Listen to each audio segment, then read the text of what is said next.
Bonjour tout le monde et bienvenue sur la vidéo de présentation de notre projet scientifique en équipe. Nous sommes Cécilia, Pierre-Alain et Cécile. Nous allons vous parler de quantum dots en biologie. Les quantum dots, vous en avez certainement entendu parler. Tout le monde n'a que ce mot à la bouche en ce moment. On en trouve littéralement partout. Comme là, ou encore là. Mais également en biologie, où les chercheurs veulent en faire un nouveau marqueur moléculaire et cellulaire qui améliorerait grandement la qualité des images et du repérage. Au cours de notre projet, nous avons donc cherché à voir si les espoirs mis dans les quantum dots allaient se vérifier ou non. Et pour cela, nous avons choisi d'étudier le marquage dans les paramécies par des quantum dots. Mais avant d'aller plus loin, qu'est-ce que c'est des quantum dots ? Ce sont des nanoparticules de semi-conducteurs, faits, dans notre cas, à partir de cadmium et de césium, et qui se comportent comme un puits de potentiel dans lequel les électrons se piègent. Un semi-conducteur est un matériau a priori isolant, mais qui sous certaines conditions peut devenir conducteur. Lorsqu'on les soumet à des UV, les électrons s'excitent et vont ensuite se exciter en émettant dans une certaine longueur d'onde dépendante de la taille des particules, soit du confinement créé pour les électrons. On a ainsi des quantum dots de différentes couleurs suivant leur taille. Plus ils sont gros, plus la longueur d'onde émise est grande, ce qui est visiblement très utile pour les distinguer. De plus, l'émission lumineuse est très intense, si bien qu'un seul quantum dot peut être visible sous UV au microscope. Pratique pour faire du marquage en biologie, n'est-ce pas ? Nous en avons fait de deux tailles, des rouges et des verts.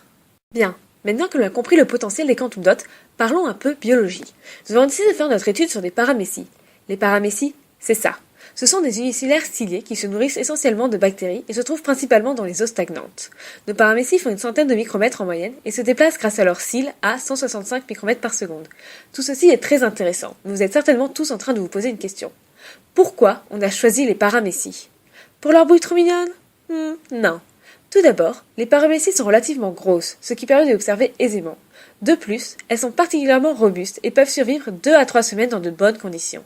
Ces raisons techniques mises à part, la raison première est que les paramécies se nourrissent par phagocytose, en absorbant au niveau de leur bouche le milieu qui les entoure sans faire la distinction entre les nutriments pour eux et le reste.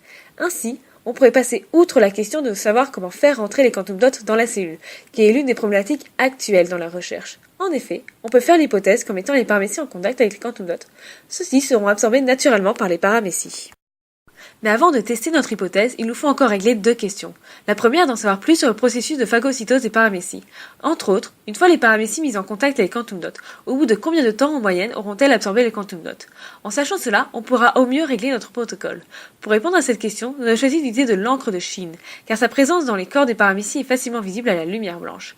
Les grains d'encre de Chine sont en moyenne plus gros que les quantum dots, mais l'on cherche plus à avoir une estimation qu'un temps exact. L'analogie sera donc suffisante.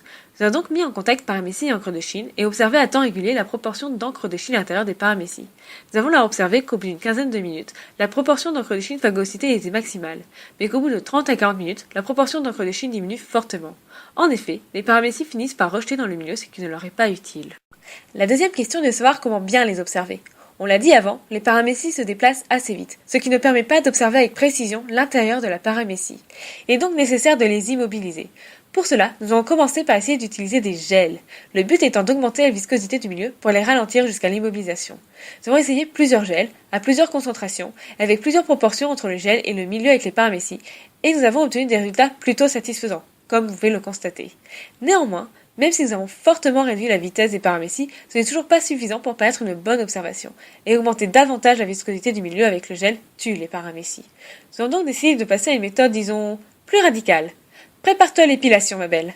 En effet, nous avons utilisé un protocole à base de Volvic et d'éthanol permettant de décilier les paramécies, soit de leur enlever les cils, leur permettant de se déplacer. Avec ce processus, l'immobilisation est alors complète et on peut donc les observer aisément. Bien, résumons un peu tout ce qui a été dit sur comment nous allons procéder. On a synthétisé des quantum dots rouges et verts et on a des paramécies. On met les quantum dots avec les paramécies, on attend une quinzaine de minutes que les paramécies absorbent les quantum dots, on les immobilise alors en les déciliant, puis on observe le tout au microscope à UV fluo et on devrait observer les quantum dots dans des vésicules à l'intérieur des paramécies. Et c'est effectivement ce que l'on a observé. Nous avons fait séparément les quantum dots rouges et verts et avons obtenu dans les deux cas des images où l'on voit bien des quantum dots au sein des paramécies dans des vésicules. Ce sont les points lumineux. Une comparaison entre l'image en lumière blanche et celle sous UV montre bien que les quantum dots sont dans les paramécies.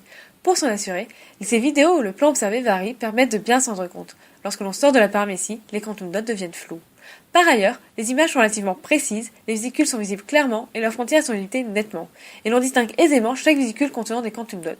Tout cela laisse à penser qu'effectivement, les quantum dots pourraient se révéler un excellent marqueur cellulaire et moléculaire, tant avec nos moyens restreints, nous avons déjà obtenu d'aussi belles images.